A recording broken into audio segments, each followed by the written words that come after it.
It's Sunday morning, yeah.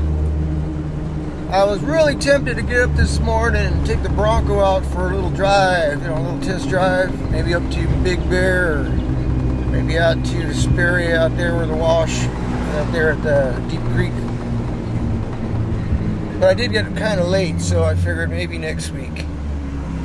But I did take the Bronco for a little drive just to go have some breakfast this morning. And on the way back, it broke down. The motor cut out and wouldn't start back up. So I'm heading out there right now to meet the tow truck. I was going to tow it home myself, but that means I'd have to get another driver.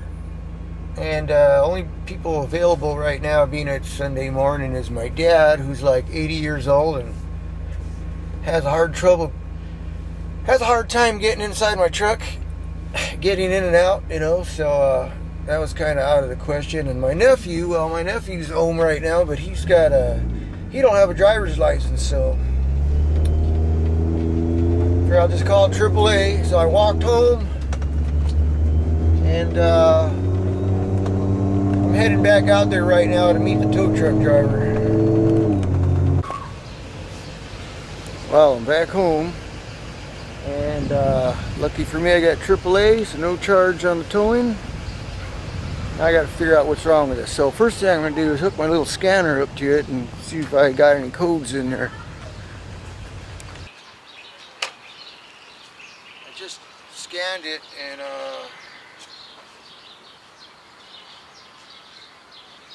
so that's all I got is a 212 code. That's it. Something about the spout circuit grounded.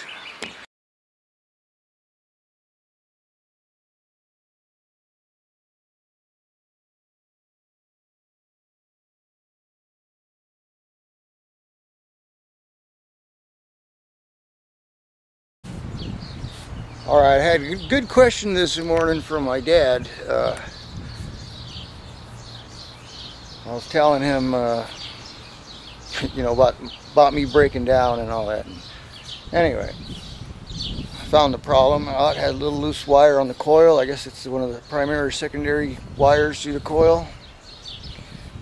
But even with the scanner, the engine scanner or test scanner, whatever, I forget what you call it, diagnostic scanner, if you don't know what it's telling you, if you don't know a whole lot about cars, you're going to be like baffled. Okay, it says code 212, it says ignition fault or grounded, or I forgot what it said exactly, but it said something like that. And my dad's like baffled. He goes, "How did you know it was a loose wire?" I go, "Well, I did it." I just know it's something electrical with ignition, because the code and the description in the little book with the codes doesn't tell you a whole lot. It just says fault in the ignition spout connector or something.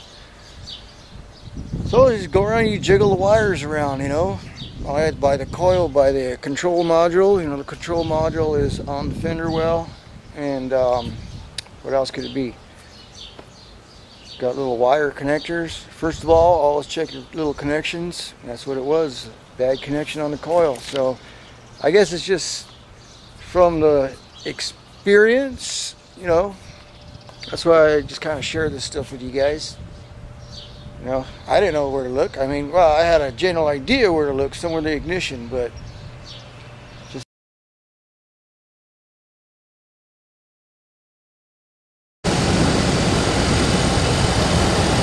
Well, I really didn't do anything but move a couple wires and start right up.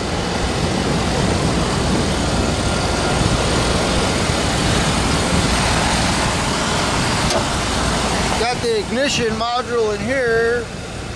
Here's the spout connector, ignition module. Here's my test plug for the scan code reader. And a couple little wires here.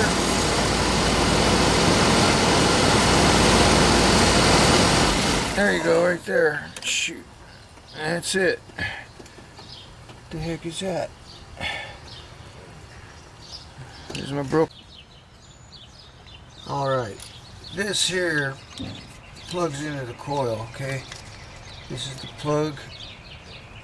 So it's not the coil, it's the plug. As you can see, the little metal thing here actually goes inside the plug. Like this one, if you look in there. See, it's hard to see in there now. Yeah, it should be in there. And this is just plastic, but this little plastic, this metal piece is supposed to be in there and stay in there. And it's also supposed to clip onto the spade terminal on the plug, which is in there. And it's supposed to stay on there. Actually, it does fit nice and tight. Yeah. That's a good fit. Huh. Alright, I think that'll do it.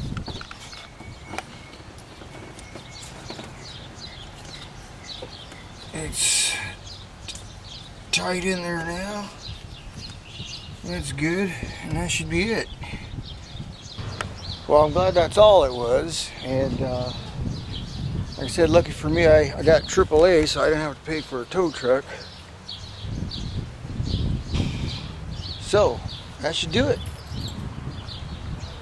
It was just a little ignition, loose wire on the ignition, on the coil. So, on to part 2.